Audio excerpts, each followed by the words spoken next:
Hello and welcome to my channel. Go ahead, hit the like, hit the share. Make sure you subscribe to all notifications if you haven't already. Let's talk about the fact that they are now removing this statue that has caused such controversy. Watch this clip and I'll be right back with my commentary. To Charlottesville and the statue of Robert E. Lee, once the rallying point of white supremacist protests, now gone. The removal of that statue and a statue of General Stonewall Jackson marking a turning point as more cities grapple with how to address America's painful past. Here's ABC's Faith Abube.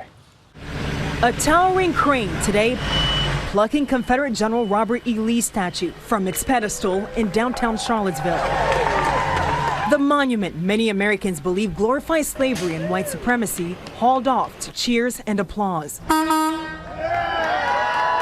Today, the statue comes down, and we're one small step closer to a more perfect union.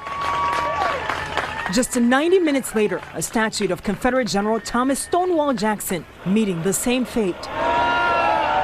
Activists fighting for years to remove those Civil War monuments, their efforts in part sparking the Unite the Right rally in 2017.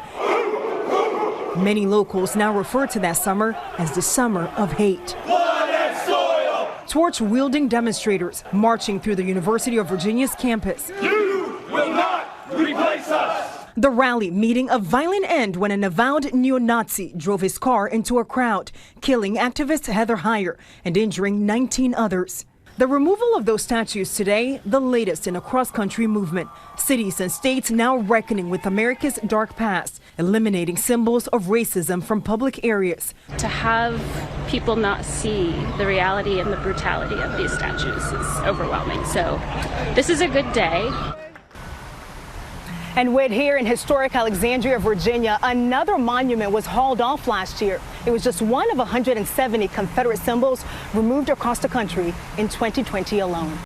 Now, with all the Black Lives Matter propaganda that was amiss last year and the last few years, I was kind of indecisive on how I felt about all this going on. However, now it poses a good question.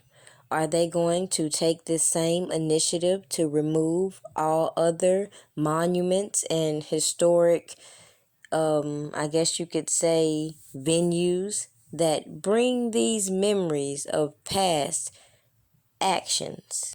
It's funny, we're at a point where cancel culture has taken over to the point everyone needs to be silenced when they say something a little controversial.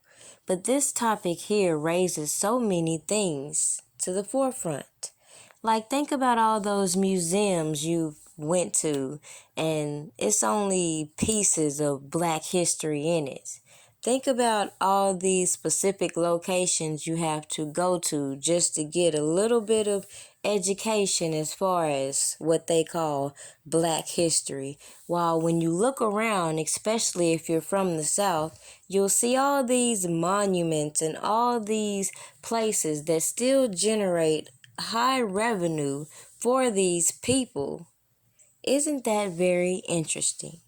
What are your thoughts on if they should continue to remove these type of monuments and historical venues that cause such commotion, considering they spent such a long time bringing this narrative that Trump is such a racist?